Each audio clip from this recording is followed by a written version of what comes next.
Good evening, Gooners. Welcome to In the North Bank.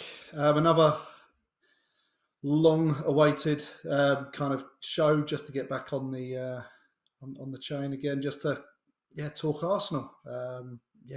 It's me on my own.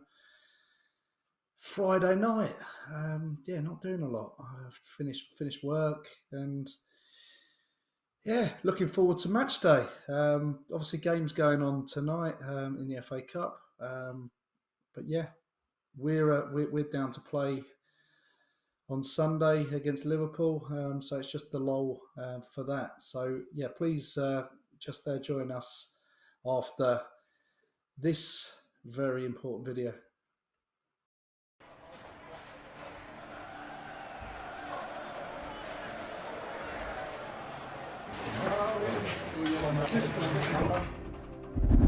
Today, you're all starting, and we're right behind you.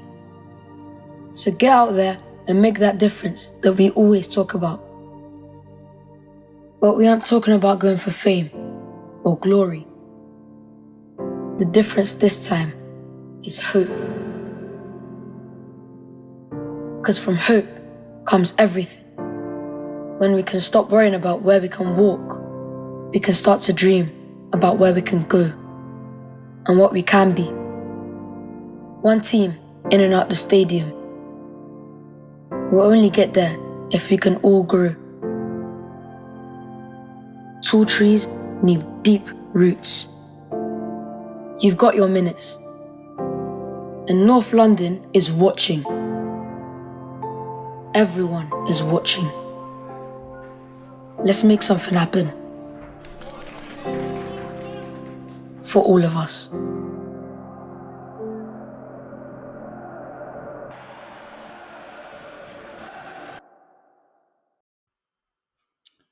Yeah, very important message. And again, credit to Arsenal for coming out with that level of support to try and make a difference, to try and make a point for youngsters coming in. It's a big problem, the knife crime. So for Arsenal to do the no more red, it's really good again from them, and yeah, all by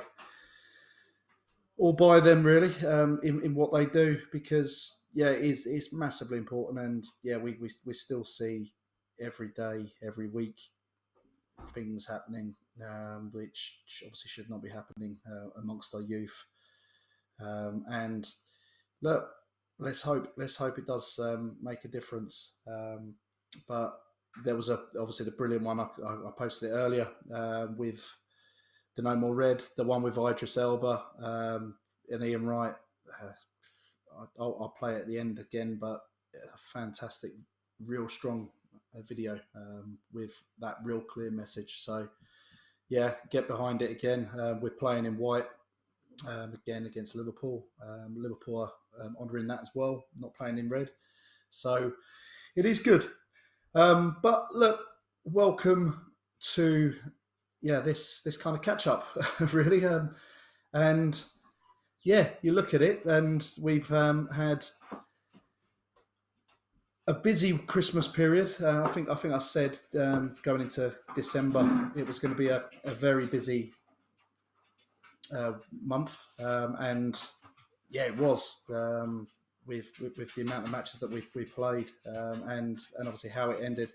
And we know that I think I pointed out that Liverpool game was the real tough one, and you suddenly think the matches that we had to get to that game would then be a proper test and see where we are as a club.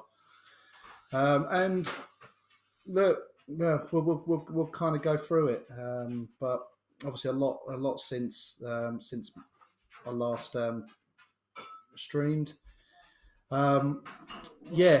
Aston Villa. So Aston Villa is the first game that was going to kind of just really go through. It was an awkward game, wasn't it? Where we suddenly said we struggled a little bit. Just in general, we had a great result last year we remember that well.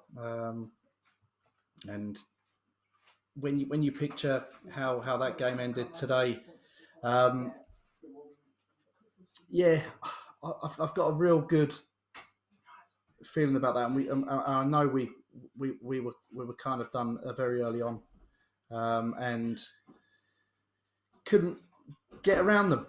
In all honesty, we controlled the game. Yeah, the stats to the side of me showed that we had a good hold of the game. But yeah, just wasn't to be on that side. In all honesty, but yeah, we obviously take that. We know Villa are on a proper crest of a wave with Emery. What he's done, yeah, fantastic. He has done well, but yeah, away from home, they're on an amazing run, and you look at it like that, you have to say hats off, well done, and yeah, we'll try and obviously get them at home, and try and obviously make up for those 3 points that we lost. Next up was, I think, wasn't it PSV or was it? Yeah, it was PSV, wasn't it? PSV in the dead rubber game where we kind of made quite a few changes and yeah, just kind of got through it, didn't we? There wasn't a huge amount to the game. I think PSV played fairly well. They're very direct with their attacking players, and yeah, it ended up as a kind of drab game. Started off slow, and yeah, like they created numerous chances, but again, we did control a large part of it. But yeah, moving forward and the way they attacked, can't remember the wide player. Name escapes me, but he was like lightning, and it was yeah, really really good performance by him. But yeah, look, we were through. There was nothing really on it. The main thing was kind of giving a couple of people some game time, and yeah, we did it, and we got through, finished top, and yeah, we move on. The next game was Brighton, where we've looked at this game for a long time. That fixture, from the league performances to even the Carabao Cup game, and they've always got a result. They've played really well. They've done everything and just got the result, and they got 3 points or gone through in the cup. But this was a totally different game.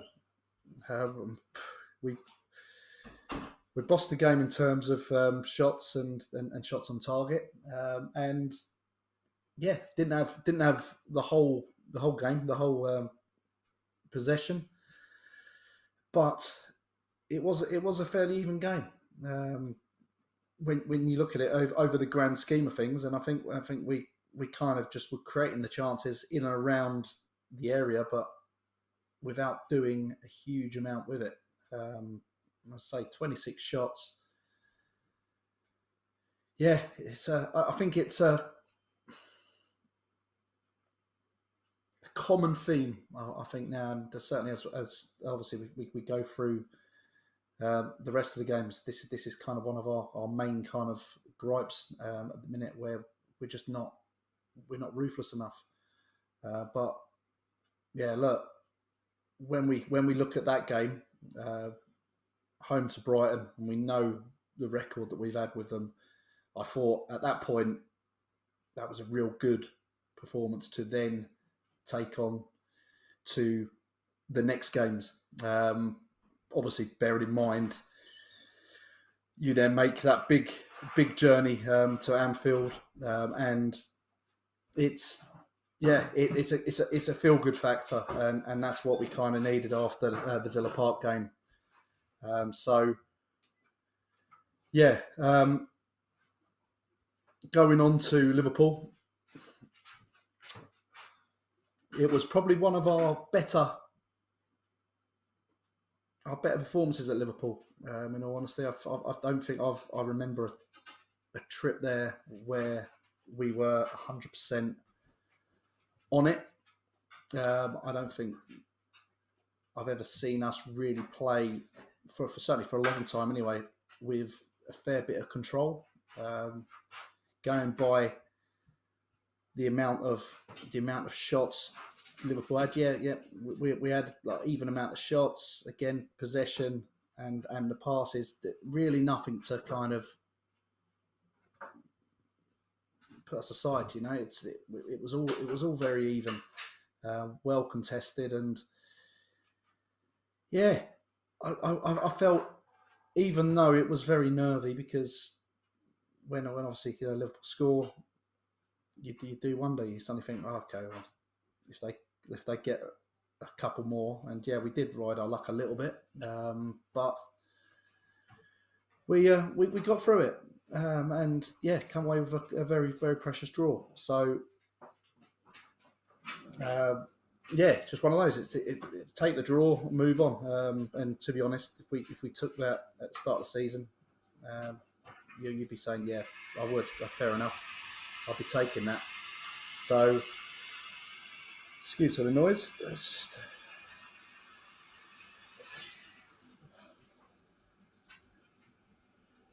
So, yeah, the next ones. So,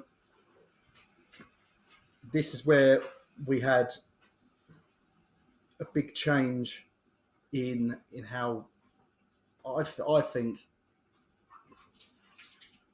what we actually have worked towards, and we've worked towards getting a good rapport with the fans, with togetherness and everything like that. And there's always been a way of playing. There's been an identity, and yeah, the West Ham game was, I don't know. Uh, could you say it was a bad performance?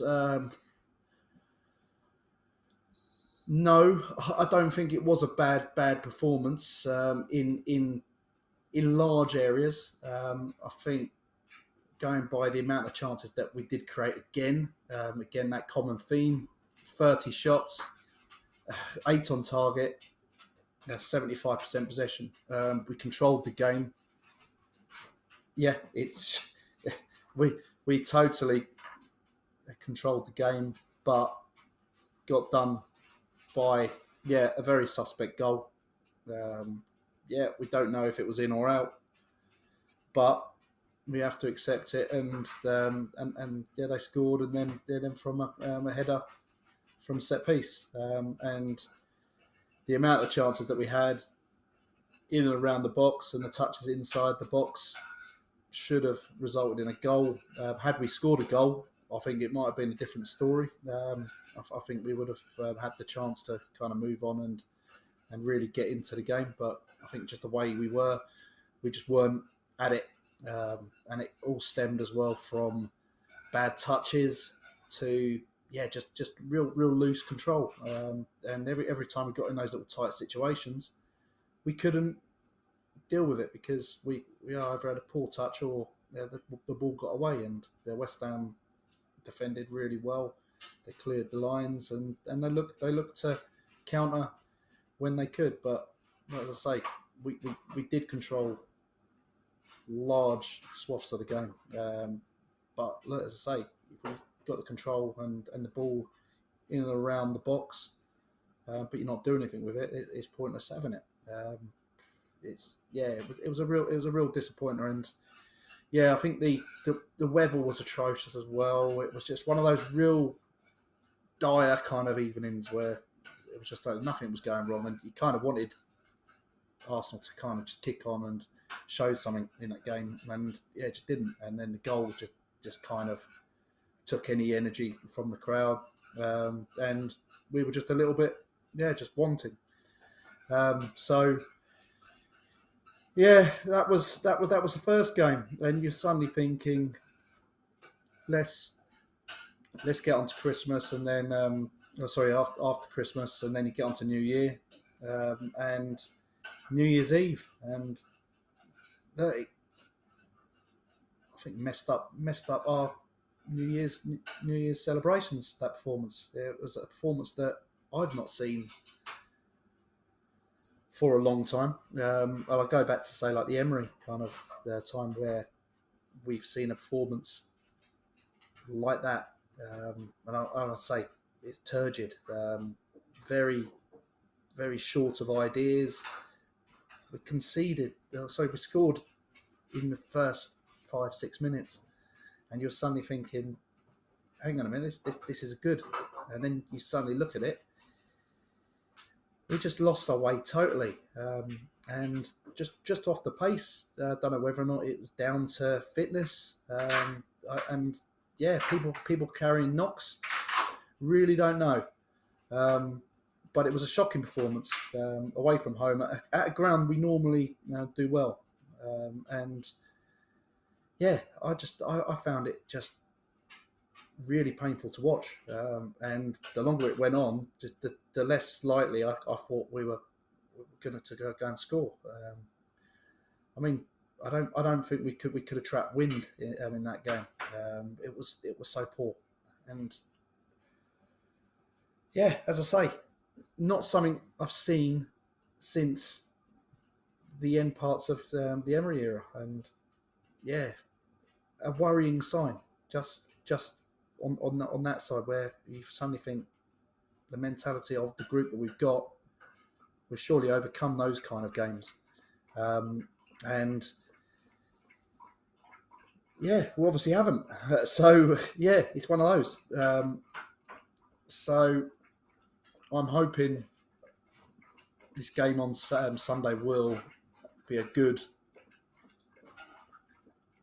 change, and it's something that we've got to now turn up for, and certainly show what we can do, because yeah, I think we need a little break from the league and concentrate on something else.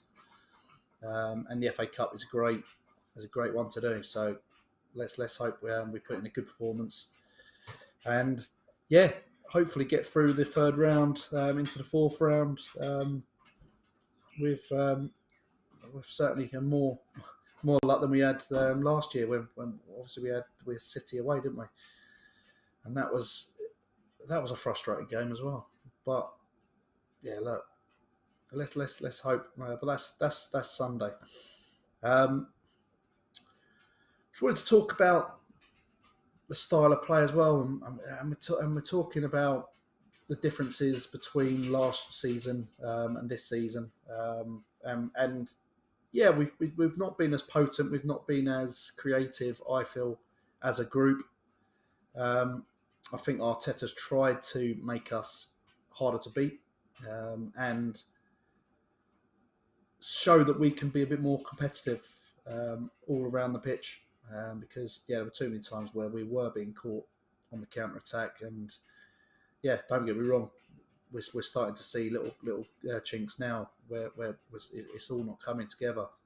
But at the end of the day, you've got to score the goals to start with. So you're always open, if you're not scoring goals, to conceding one goal and then losing the game.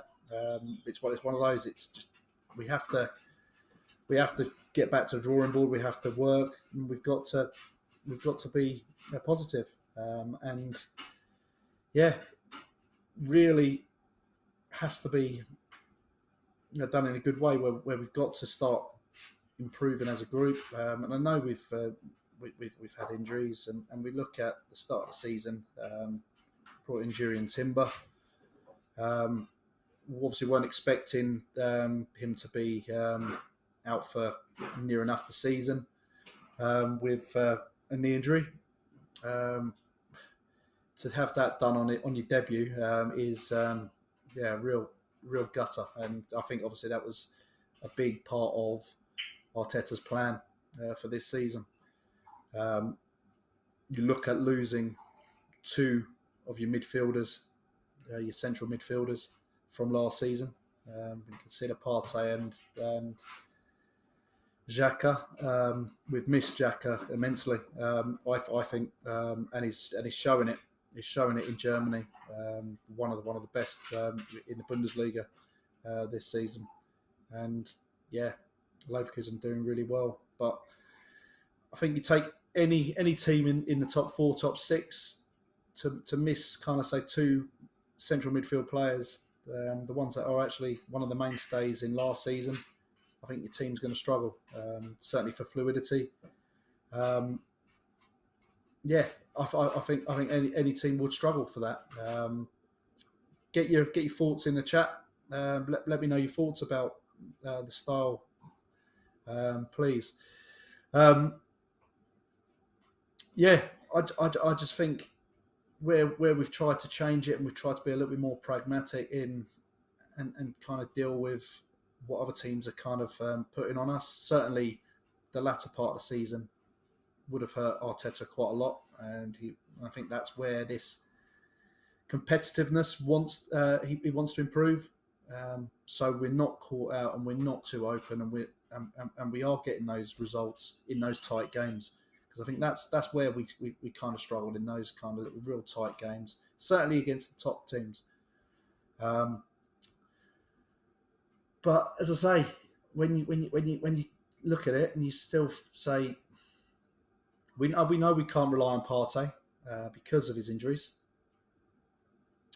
but you then look at Declan Rice, you look at Odegaard, and then Kai Havertz coming in again, all learning the philosophy, the way of playing the Arsenal way, Arteta's football. Yeah, it's different to what they've been doing. So it's going to take time, and it isn't going to be as swashbuckling as last season. Everyone was on it, and we had a good pace about us.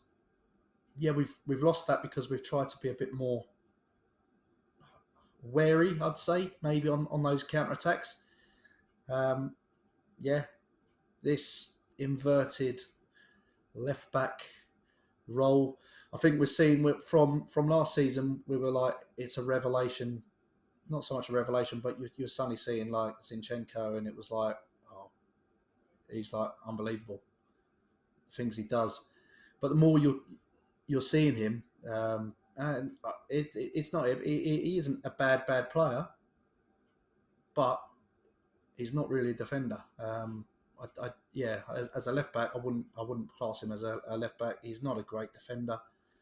He is a player. That's why he's kind of predominantly playing in that midfield area to kind of use the ball well.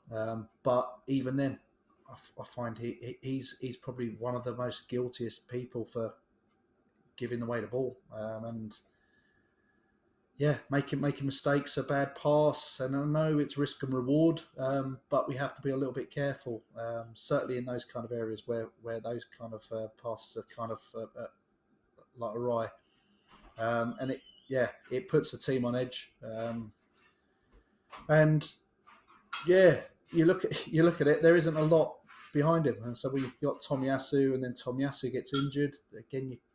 We're kind of in this rut again where we're suddenly saying, well, we've got no backup, and we've improved, we brought players in, but we're still behind the likes of City. Well, look, I'd say Chelsea in terms of numbers. Chelsea are totally different because they've got a load of players that they've got no real idea of how they're going to really kind of fit them in and how they're going to play, and they're still trying to work that one out. But we've got an identity, we've got a way of playing, and we've got a purpose for those players. We are playing a few that are in positions where they probably shouldn't be playing, but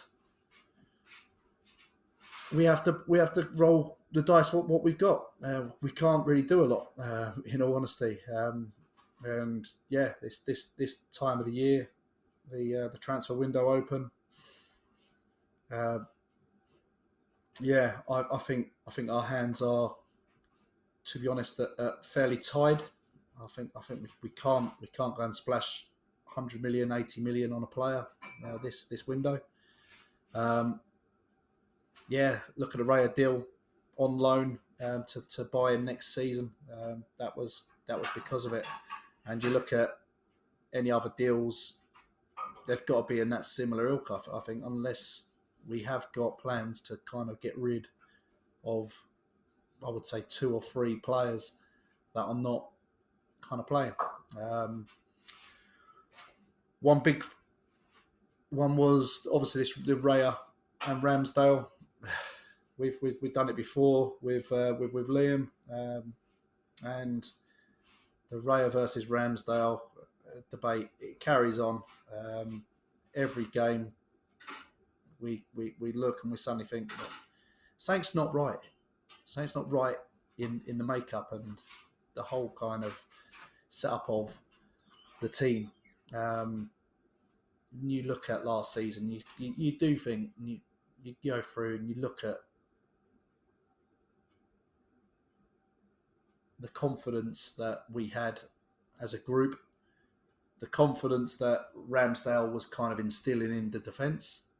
Yes, it fell apart towards the end, but again, like I say, we were kind of on empty with a small squad. So yeah, we'd overachieved last year because it wasn't talked of that we were going to be pushing potentially for the title. Um, yeah, we would be going for the Champions League. Then the next couple of years would be, let's try and make that jump.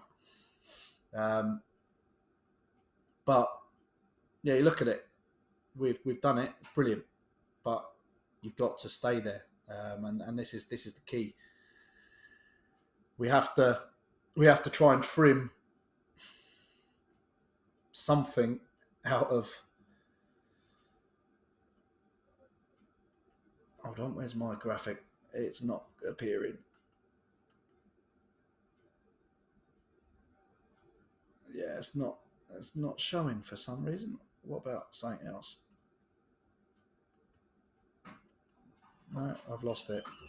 No, so yeah, no, we have to try and trim down the squad, and we're trying to raise funds, we're trying to get money in to try and buy players, and we do look at it and we think, well,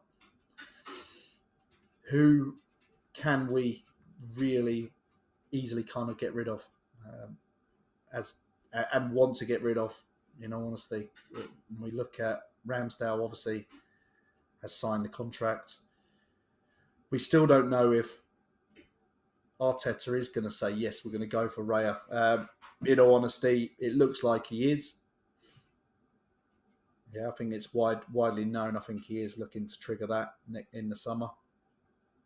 So you're then looking at Aaron Ramsdale is the number 2. That's how it is. That's what it's looking like. I don't agree with that.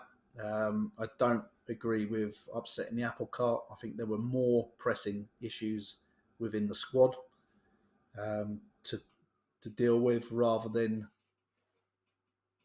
creating an issue with the goalkeeper situation. And yeah, look, you're taking away a real good buzz with the fans as well, by dropping a Ramsdale, who, yeah, is great goalkeeper. Did he try too hard to try and be accepted? Because obviously he got a lot of pelters at the start, because he'd been relegated twice, and it was like, yeah, not good enough for Arsenal, blah blah blah. But yeah, you look at it and you just think, yeah, it's a shame. He hasn't done a lot wrong. I know there was a few goals. You can look back at it and you can suddenly say that there were a few mistakes. And yeah, I go back.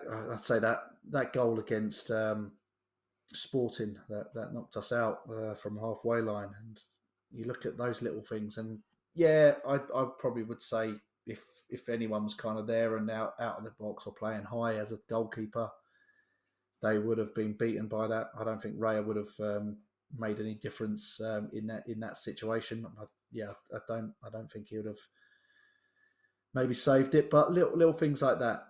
But you look at the positive things that he done as well last season. The Anfield game last season where he was just an absolute rock.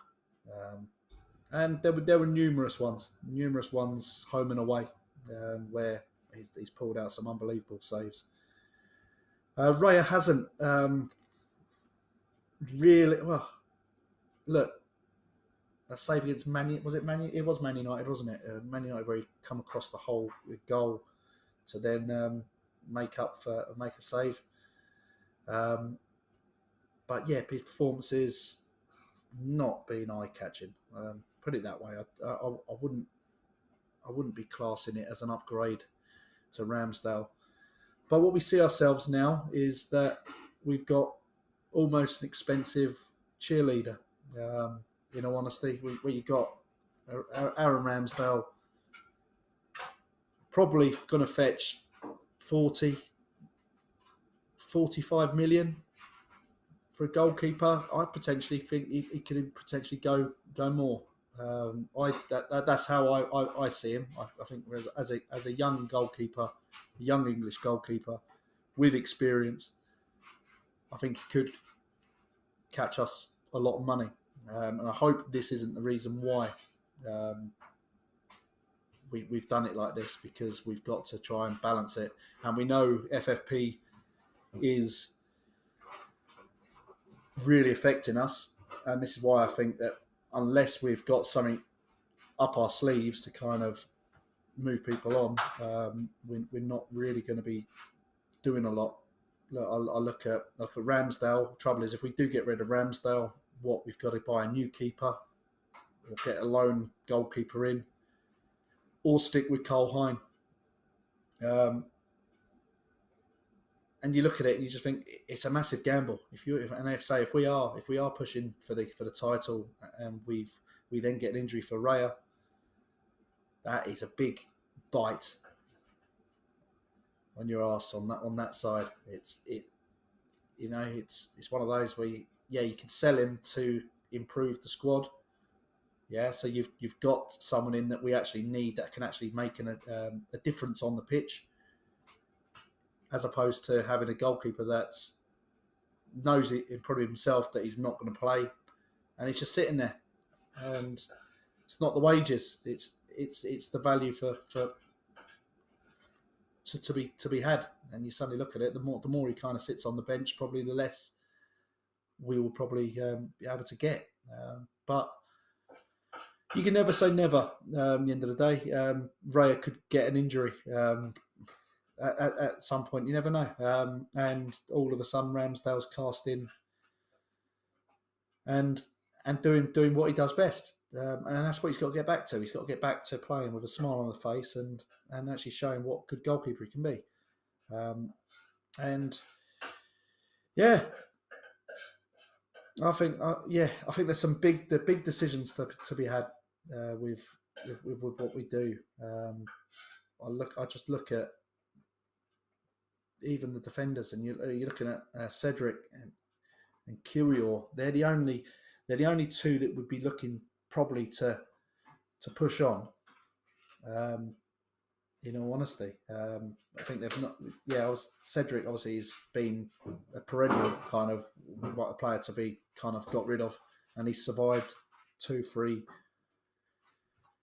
transfer. Well, two or three seasons that he's gone on loan and just hasn't been sold. So yeah, there's nothing there. Midfield again, we're short. We look. Could lose El Neni. We lose him for the African nations anyway with Egypt. And then what is it? You're then looking at Jorginho, who has been a decent player when he's played for us as well. And then the other one would be Smith Rowe. And you look at it and you just think, I don't know. I'm looking at. Again, this is where we can kind of bite back a little bit on Arteta, and you're suddenly thinking some things are excusable, and then there's some things that are inexcusable. and fully behind Arteta and what he's done. 100%. He's done really well, and he deserves that time because of what he's had last season. Yeah, let us know in the chat. Drop your comments down. Let us know what you think. But yeah, inexcusable things would be the Ramsdale thing, and I don't know the lack of want to use Smith Rowe. That is a massive one as well. And I think when you saw him come on, I think he's always trying to play forward. He's always trying to be on the move, and I think it just needs that kind of a couple of game run. And you're just suddenly just saying, just give him that run. Just let him have 2-3 games just to kind of bed in. If it doesn't work off, then you've got 60 minutes, 65 minutes. All right, bring on a replacement, but give him some game time and let him play.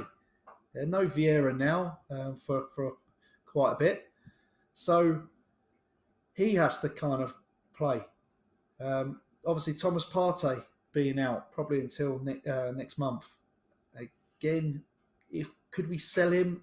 I wouldn't want to probably sell him mid-season because we know we're probably crying out for a midfielder, probably like him. And if we can get him fully fit and actually playing, because obviously he hasn't played much football this year. He's not going to the African nations.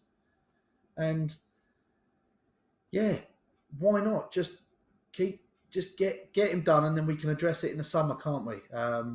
Rather than painting a picture where we've kind of we've got rid of him, but we might not have got the money that we wanted for him. But then we didn't get our target because the other team wanted more money for him that we wanted to pay. And you're just looking at it like that, and it's really frustrating. I don't know. There's a couple of players, or certainly positions, that Arteta should have focused on, and he probably did to a certain degree. And I think there were faults for a striker, because obviously we had the Vlahovic situation a couple of years ago where he chose Juventus over us. So that was on his hit list of positions to kind of back up. And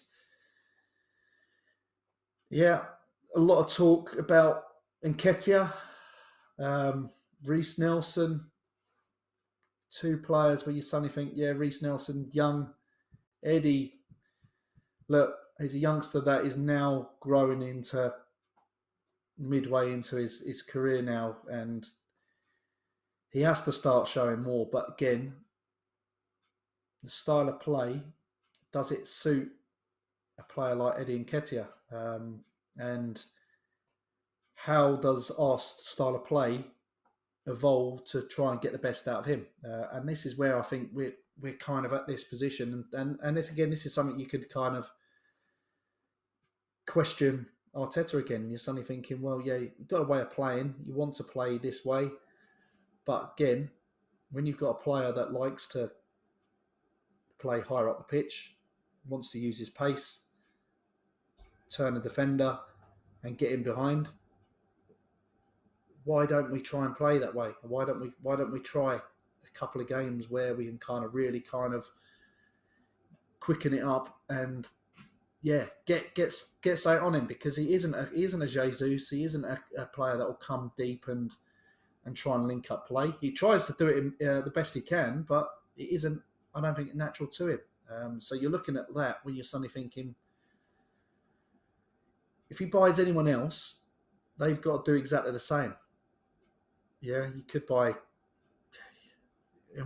say, a prime Olivier Giroud, and he comes back, comes deep, and all of a sudden you're thinking, we've got a Harry Kane. We've got like another Harry Kane of like last 2-3 years, where he's always kind of coming back and just coming a little bit deeper.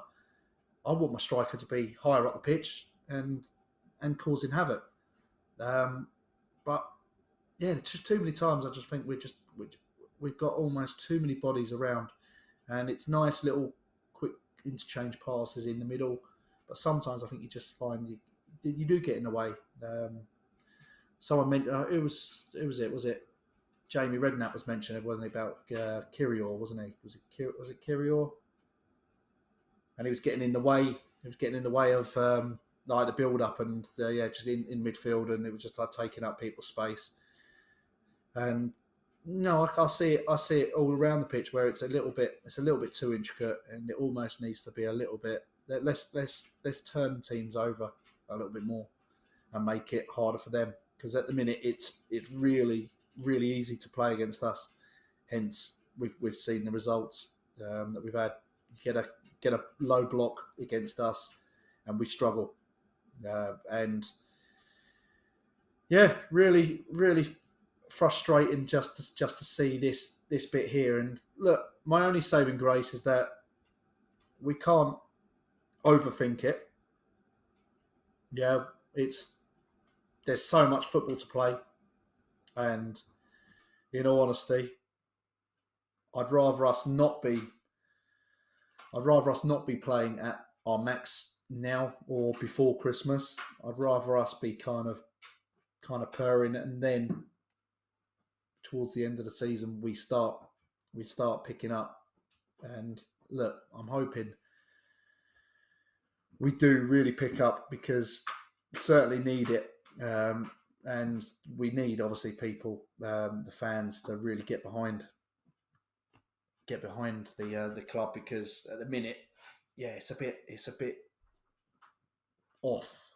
I think at the minute, I think there's a few discerted voices coming out, and maybe they're just trying to create a bit of noise to suit narratives. And again, everyone loves to beat up on the Arsenal. But you love to see us not do well. It's always we've always had it. No one likes us. We don't care. But yeah, look, hey, it's one of those, and we have to get on and turn these next couple of months into something really decent. And if we can, and I talk about getting in a nice kind of 6-7 game run of getting those points, then yeah, it will look good. Regarding signings, yeah, look, I don't know. Look, Ivan Toney, it's a massive gamble, but as soon as they mentioned it said about 100 million, I'm like, no. I think they're testing the waters. I don't think anyone would ever come in for him, unless you're probably Chelsea. I think Chelsea would probably go and say, if they wanted him, we'll just pay it. And that's what they're hoping on. They're hoping that there's some reckless kind of owner that will come in and do it. And from what we hear, he said that he wants Arsenal, and it's almost like another Declan Rice like moment where he's kind of said, "Yeah, I only want Arsenal." So you do wonder about it. Will Brentford really want to sell in January? No, because of Mbeumo being out for a couple of months. It doesn't bode well. You know, we've got a club that has been waiting on their striker coming back from a ban.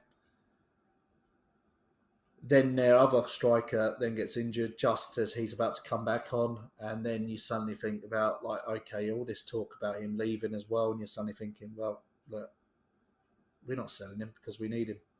You know, like, we're going to get 5 months out of him to kind of as a thank you for standing by him. I could have ditched him when he got fined and banned, but they stuck by him. So yeah, one of those. It's one of those. And look, yeah, Osimhen again is going to cost money. We haven't got the money. We haven't got 80, 90 million pounds to go and buy Osimhen. So yeah, one of those things. And we look at I'll tell you what. The other kind of one was with Nketiah, and a lot of said about Nketiah not being good enough. And yeah, he might not be good enough, but he does. He's doing a job that people weren't expecting him to actually do anyway. Yeah, he's come through our youth, but now he's just here and he's playing. But you look at the man we sold, Balogun, and look, sold him to Monaco. They're third in Ligue 1 or Ligue 1. He started 11 games for them and subbed in 3 of them and scored 4 goals and 4 assists. He was the player that everyone was saying that he would be more able to do stuff rather than Nketiah. And we look at a team that is sitting in third in League One, and yeah, not really pulling up the trees. Whereas Nketiah started 10 games, he subbed in 9, scored 5, 3 assists, and he's had a Champions League start, and he's scored a goal in the Champions League as well. So I look at it, and I don't see a huge amount of difference between them. And you from one where you're suddenly saying, okay, give one a chance, but then don't give the other. But yeah, if he was pulling up trees now, like he was last season, then I'd be like, yeah, we've had a ricket. We've not made the right choice. But for him to be struggling as well, I look at it and I think, well, maybe it wasn't. But look, we have to stand by him until that moment where they suddenly say, okay, well, you're not what we need. Yeah, don't forget, we did sign him on a 5-year contract, and I said after he'd signed the contract, we'd probably give him 2 to 3 years, and then if at the end of that it hasn't worked out, and he hasn't cemented that place, and he's not shown that he can do what he's doing at that level, then we've got market value for 2 years on a player, a young English player that will go to a team mid-table, I would say, mid to low table, and play as a number 1 striker. And I tell you what, the next 4 years of his career are going to be massive, just for him. And he's got to kind of maybe say reinvent himself. So maybe that is the break that he probably needs to have this little bit. Yeah, if it doesn't work out, then he's always got that kind of thing on his shoulder anyway with the number 14.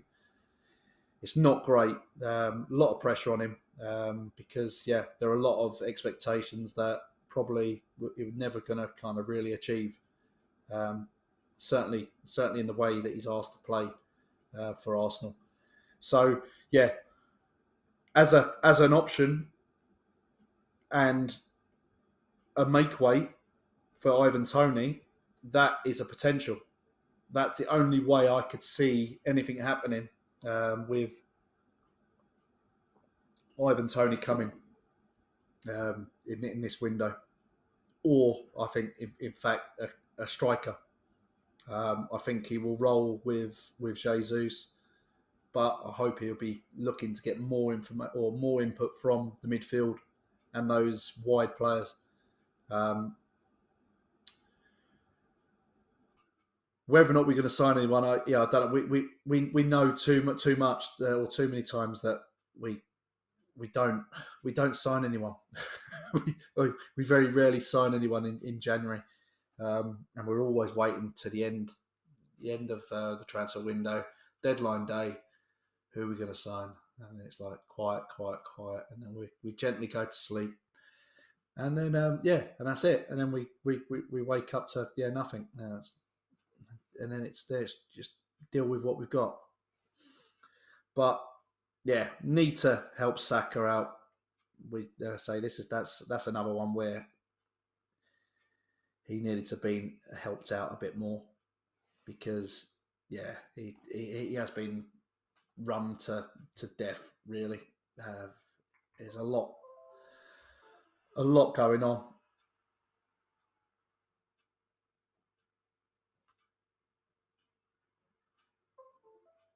So yeah, so we need a new striker. We need support for Saka, and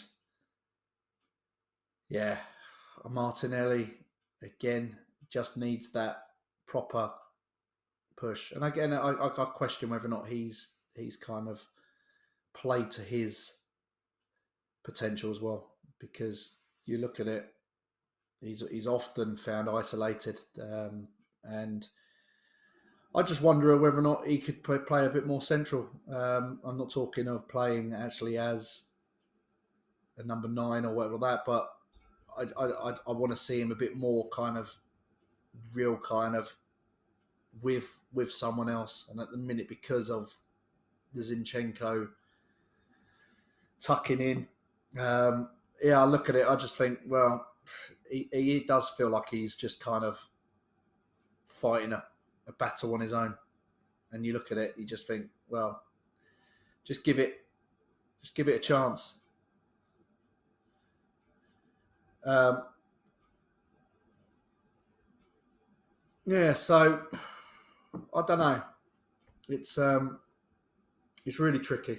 It's really tricky to kind of say what we're going to do because yeah, I just don't think we've got the funds to be able to do it. That's my worry. Um, but yeah, going into Sunday now, and he's talked about Zinchenko being back. We've got no one else back now, so I just expect certainly a big performance. I'm talking. It's going to be high energy just from the atmosphere. It's going to be an unbelievable. I think there's 7,500 Scousers coming down. So yeah, we've got to bring it, and we've got to bring our A game. We've got to do all the good things right, and we've got to get the goals when we create those chances. There's no point having 15 attempts on goal and only having 2 or 3 on target. We've got to start getting more clinical, and we've got to start, and we've got to show it. At the end of the day, that's all we can do.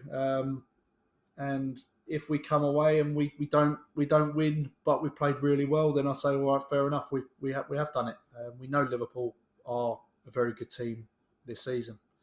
Yeah, they've bought well, and they've got a style of playing that is really good as well. That's why I like to see us be a bit more kind of like that, a little bit more direct, a little bit quicker on the attack, and just really kind of get in people's faces. But yeah, that's Sunday.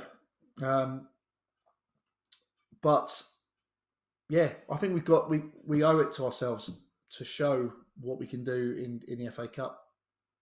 Um, Massive history with the FA Cup and a home draw that we haven't had for a while. Certainly in the third round, it gives us a chance to take out one of our closest rivals, and then yeah, get into the next stage. And yeah, look, we need a run, and we need to get some well earned kind of confidence back because yeah, we're going to have another run. We'll play Liverpool again next month as well in the league. So to get a good result here will be very good. Obviously, Liverpool getting that result will give them huge confidence going into the league game the following month. So yeah, we have to be on our toes, and we've got to guard against any complacency. And to be honest, those last 2 games would have probably guarded against that anyway. I think Arteta would have really kind of pushed them and said, yeah, it ain't good enough. And this is your kick up the backside that you need. And we've got to show. So, yeah, I think that'll be it. Coming up to an hour. I've talked so long. And yeah, we'll have more shows coming on. But yeah, I've talked a little bit of Arsenal. You're watching it on the repeat. Come and get involved. Yeah, let us know on Twitter and on the comments your thoughts. Yeah, Friday night's always a bad time. Everyone wants to be out. I'm not, as I'm here. But yeah, come on Arsenal. Let's get it done, and then let's go on a run and get going. But yeah, we'll be back. I'm not sure when yet, but the big Sunday show will be coming back very soon. But yeah, no more red. I'll leave you with this.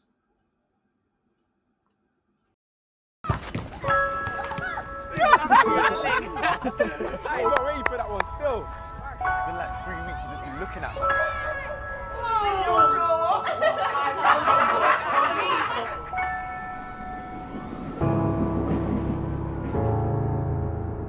Our future stars live yards from this stadium.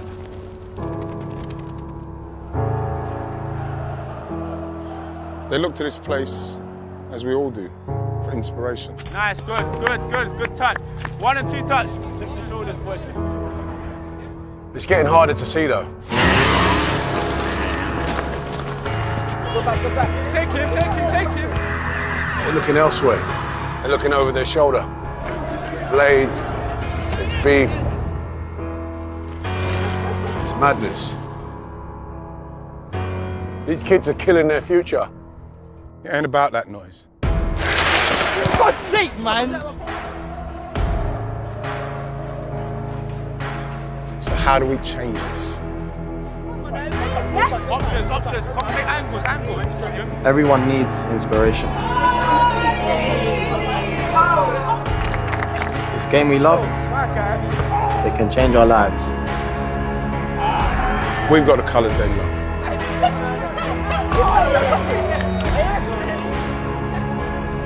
Let's use them.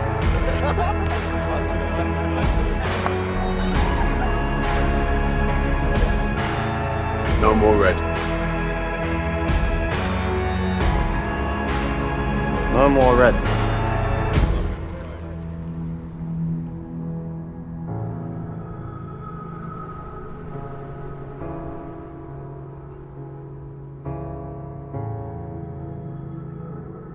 No more red.